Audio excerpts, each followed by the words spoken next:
چاہے وہ ادب میں ہوں، چاہے وہ مصوری میں ہوں، چاہے وہ کسی بھی شعبے میں ہوں، انہوں نے لطیفہ کے معاشرے نے ان کو بے پناہ عزت دی، بے پناہ عزت دی، چاہے چپرائی ہوں، چاہے فیض ہوں، فراز ہوں، احمد ندیم قاسمی ہوں، اور پیچھے چلے جائیں تو بھی ہو، غالب ہو، تو یہ میرے خیال میں اس طرح یہ کام چلتا ہے۔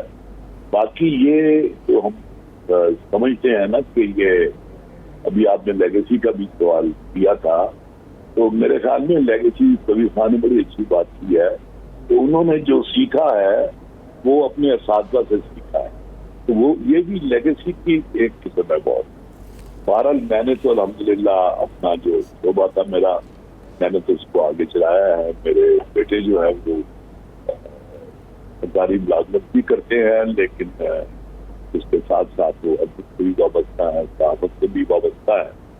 تو طارق عزیز کے بارے میں کچھ باتیں کرنا چاہ رہا تھا، بڑی ضروری ایک بات کو، کیونکہ میری ان سے ملاقات کوئی 3 مہینے پہلے ٹیلی فون پر ان سے بات ہوتی تھی، تو مجھے کچھ نہ لگتا تھا جیسے ڈھیلا ڈھالا بول رہا تھا، تو مجھے فکر مندی ہوتی تھی کہ یار یہ بندہ جو ہے یہ تو ایک خوبصورت آواز والا آدمی ہے، یہ میرا جی چاہا کہ میں جا کے ملوں اور عیادت کروں۔ میں تو اپنی طرف سے ان کی عیادت کرنے کے لیے گیا، لیکن مجھے اتنی خوشی ہوئی کہ وہ اسی طرح ایک جوان رانا لگے مجھے، آواز اسی طرح پاٹدار آواز، پوری لہجہ، خوبصورت پنجابی، خوبصورت اردو، یعنی دونوں زبانوں میں ان کا جو تلفظ ہوتا تھا، جو ایک کلاس تھا سارے کا۔ اچھا، اس ملاقات میں میرے خیال میں 2 گھنٹے میں بیٹھا ان کے پاس، تو مجھے وہ دکھاتے رہے تصویریں اپنی ساری ماضی کی، میں اپنی دیوار پہ لگائی، درجہ بدرجہ کن کن شعبوں میں رہے۔ اس کے علاوہ جو ایک بات آج میں یہاں بتانا چاہ رہا ہوں کہ ان کے سیاسی پہلو تھا، سیاست میں وہ آئے اور اچھا شعلہ بیان مقرر تھے، آپ نے تو شاید نہ سنا ہو ان کو، میں نے ان کی تقریریں بھی سنی، یعنی لگتا تھا کہ جیسے ہم نے عطا اللہ شاہ بخاری کا نام سنا ہوا تھا یا آغا شورش کشمیری کا، تو مجھے لگا کہ جیسے یہ بھی لیگیسی ادھر سے ہی آ رہی ہے۔ جو میں بات بتانے لگا ہوں وہ یہ ہے کہ سیاست کے حوالے سے انہوں نے اس دن بہت سارے راز جو ہیں وہ انہوں نے افشا کیے اپنی زندگی کے، کہ وہ پیپلز پارٹی انہوں نے جوائن کی، پھر مراج محمد خان کے ساتھ ان کا ساتھ خاص تعلق تھا ترقی پسندی کے حوالے سے، پھر ان کی مایوسی اور پھر یہ سارا کچھ۔ تو میں نے انہیں کہا، میں نے کہا کہ میں اپنا آپ جو باتیں کر رہے ہیں میں نہیں چاہتا کہ یہ ہوا میں گم ہو جائیں، اور یہ تو ایک تاریخ کا آپ ایک تاریخ بیان کر رہے ہیں جن سے میں بھی واقف نہیں تھا، جو کہ اس شعبے سے وابستہ ہوں۔ تو میں چاہوں گا کہ میں کوئی بندہ ہائر کرتا ہوں، وہ آپ سے ایک طویل سمانے ہی انٹرویو کرے جسے ہم کتابی شکل میں چھاپیں۔ اچھا، میں بندہ ڈھونڈنے لگ گیا کہ کون سا ایسا بندہ ہے جو اتنا وقت نکالے اور اس قابل بھی ہو کہ اس کو صحیح طرح، تو بندہ بھی میں نے ڈھونڈ لیا، لیکن اس کے بعد اچانک اطلاع ملی کہ وہ تو بہت ہوتے ہیں۔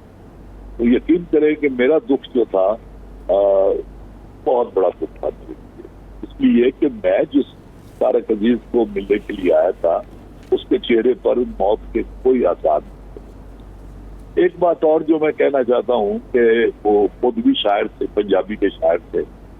اچھا، پنجابی میں انہوں نے کوئی ایسی یادگار شاعری تو نہیں چھوڑی، لیکن وہ جب کلام پڑھتے تھے وہ خاص طور پر عاشق تھے منیب نیازی کے۔ منیب نیازی کا جب شعر پڑھتے تھے تو یعنی لگتا تھا کہ جیسے وہ خود منیب نیازی اپنا شعر سنا رہا ہو۔ اور پھر میں ان کی جو ایک بات بڑی دلچسپ بات ہے جو میں آپ کو بتانے لگا ہوں کہ کوئی سوچ سکتا ہے کہ اتنا بڑا پرفارمر جو ہے وہ اسٹیج کے پر آنے سے پہلے پیچھے وہ ٹینس کتنا ہوتا ہے۔ تو یہ ایک دن مجھے دیکھنے کا موقع ملا، میں نے دیکھا کہ طارق عزیز صاحب جو ہیں انہوں نے دونوں ہاتھ پیچھے ہیں اور بھینچ رہے ہیں اور چل رہے ہیں، اور مطلب یہ میں نے معاملہ جمیل الدین علی کا بھی دیکھا تھا، یہ میں نے انور مسعود کے ساتھ بھی دیکھا، یہ تینوں بہت بڑے پرفارمر،